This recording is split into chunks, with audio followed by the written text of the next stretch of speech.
Welcome to Straight No Chaser.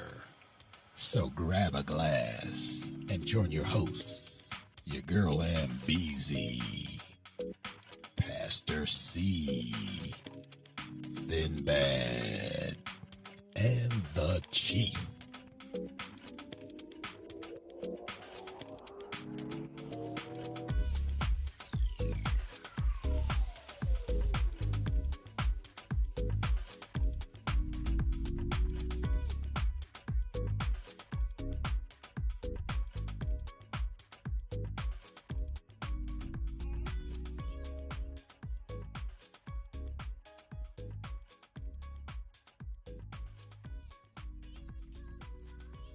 Good evening, folks. How are you doing?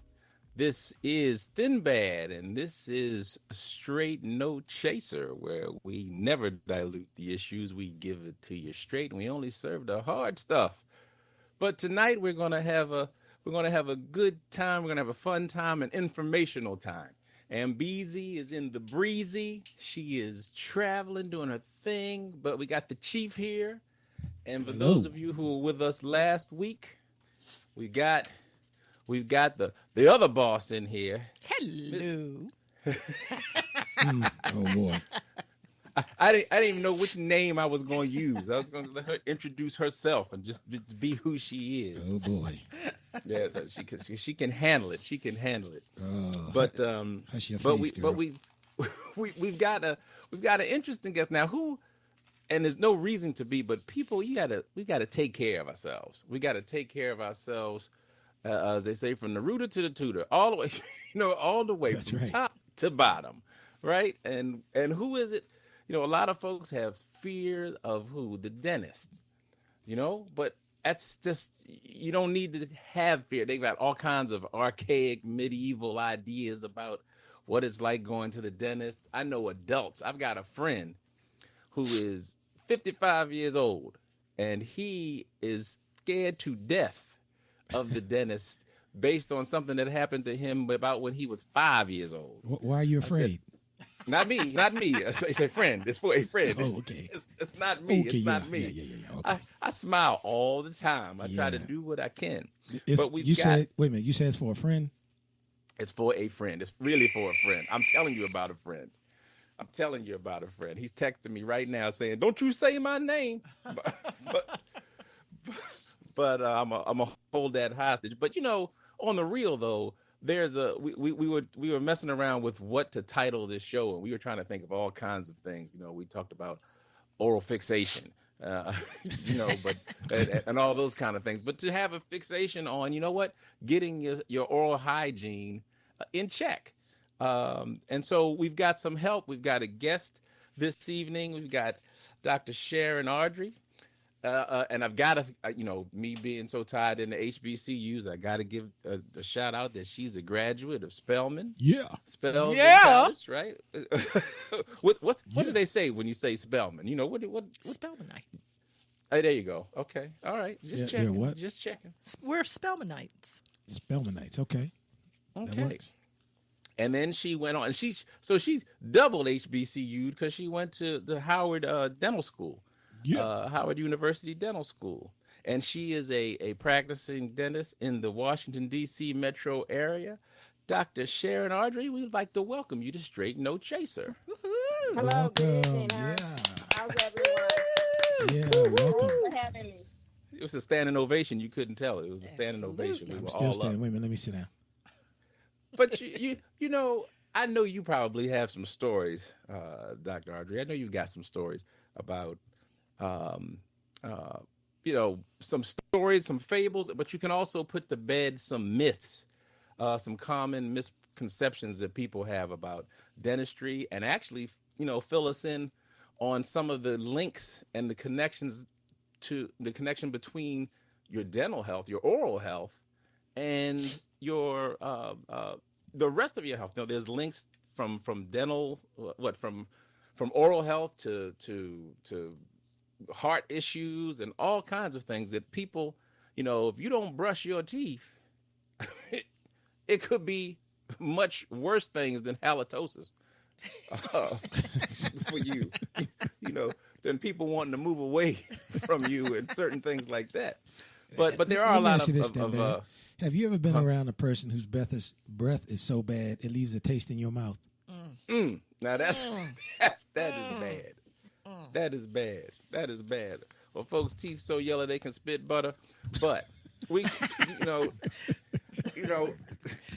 I told you, Dr. Audrey, this is we're gonna have fun, but we're gonna do some good too. We're gonna help folks out because you want people to feel comfortable when they come to the dentist, and if they're not comfortable immediately, that you ease them into that. Like, you know what, put people's minds at ease that things are not as bad as they once were, with a whole lot of technology and a whole lot of advances with regard to anesthesia and things like that. There's no need for people to go around, with the mouth all jacked up. People stank breath. Or so, Dr. Audrey, before I keep going on and on and on, what are some of what do you think about? What's the main misconception that you run into that your patients come into the office with, fears or otherwise? Their main fear is a drill. Like when they first come in, they say, "Oh, is that the drill? Will I need a root canal? Does it need to be pulled?" With better technology now, we try to save teeth. We don't pull, extract unless it's absolutely necessary. And a lot of people go into old age with most of their teeth or all of their teeth now. Oh, good. Wow, that's good. Oh, that's really good. That is good. That's good to know. I'm gonna pay more attention. And I get confused because there used to be a time when all there was one or two types of toothpaste.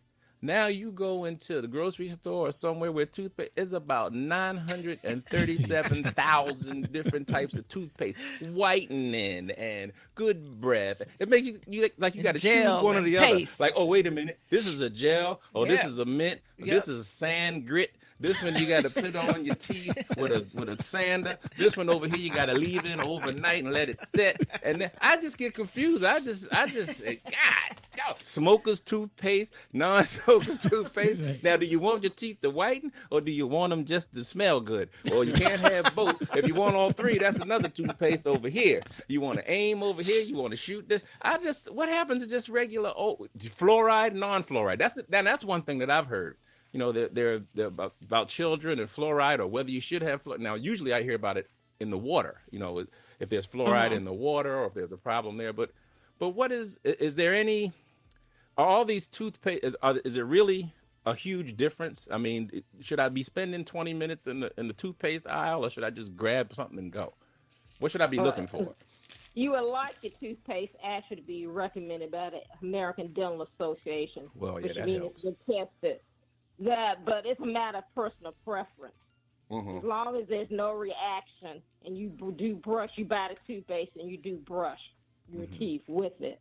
It really doesn't matter. I mean, is there a proper way to brush? Is it like up and down or sideways or? Well, generally like you to hold your toothbrush at a 45-degree angle, like towards the gum line, and you can do small circles. Brush back and forth and sweep away from the tooth. You want to brush the outside towards the cheek, the top, the occlusal, the chewing surface, and the inside where the palate, the roof of your mouth. You want to do all three surfaces. Okay, Doc, what is it? But also it depends on the child. What if you have some type of disability or you can't actually use, there are different methods, different types of methods up to brushing your teeth. But that's generally the accepted one where you angle it towards the gum line because you want to make sure you brush the gums also and your teeth. And your tongue, right? So yes, please brush your tongue. There's a lot of bacteria in your mouth. And you're trying to remove as much as you can. So, Doc, as soon as you remove it, the plaques start forming all over again. So they recommend 2 to 3 times a day. So what is that? The occlusal? Just for those that don't know the terminology of the dental word. The occlusal is the chewing surface, the top of your teeth, which you look in and see. The cheek outside is the facial towards the front, the buccal, what you see. And the inside is called the lingual. Okay. Because the lingual tongue. So those are mainly the three areas that you need to brush your teeth.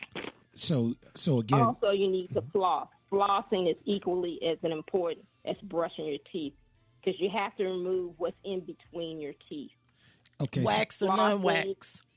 So wait a minute. It doesn't matter. It doesn't matter as long as you do it. So Doc, if you have some type of disability, a water pick, water flosser, proxy brushes, floss aids, easy floss, or something to get the food from around in between your teeth and around the gum line. I just had my daughter shoot me in the face with a water hose.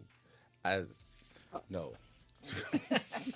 It's a lot going on with the water pick. That now another thing, because there were some stories, there were some stories going around or reports going around or some study that showed that flossing, it didn't do as much as they thought it did in times past. Although they stopped short of saying don't floss.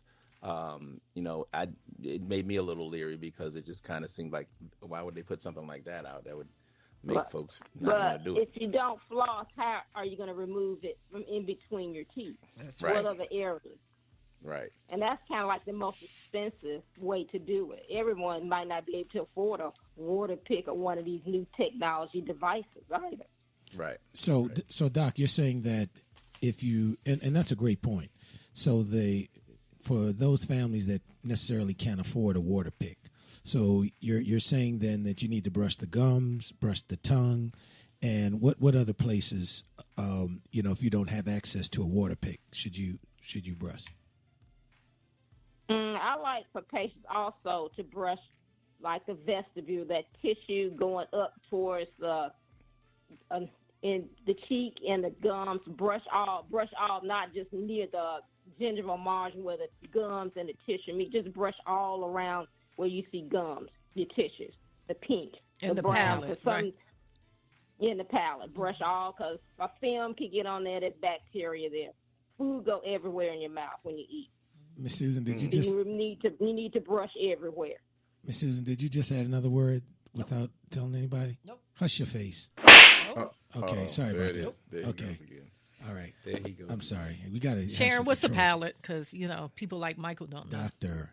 Oh, I'm sorry. Dr. Audrey. It's the roof of the mouth. Okay. Thank you. Now, you said brush the tongue. I have a hard time. I got a gag reflex. So as soon as I put a toothbrush on my tongue, there's going to be problems. So, I try. I used to have a scraper. They used to have. Does that work? You can use with that'll work fine to a scrap. Tongue scraper will help also. Okay. So I know a lot of people probably miss brushing their tongue. I brush my tongue, Dr. Audrey. The tongue can become coated. Oh, okay. This is sounding bad. Ooh, with the white stuff. Oh, Lord Jesus.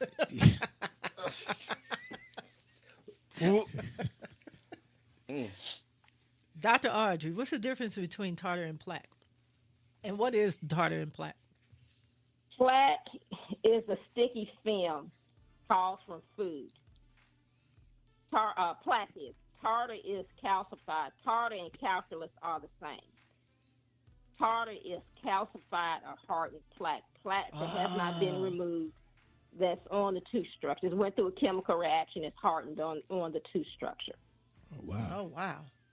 And plaque is the sticky film all on the surfaces of your teeth. Well, with that being said, Doc, when does plaque form? At what point during the day does plaque form more so than other times, if there is such a thing? The process forms as soon as you brush your teeth.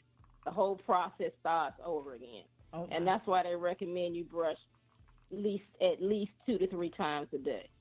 Okay. So at a minimum 2 times a day, is that what you recommend? At minimum. Okay. The nighttime is equally as important as the morning. And why is that? At night you're sleeping, no saliva has been swished around in your mouth, and everything in your mouth is just there, stagnant in your mouth. You're going to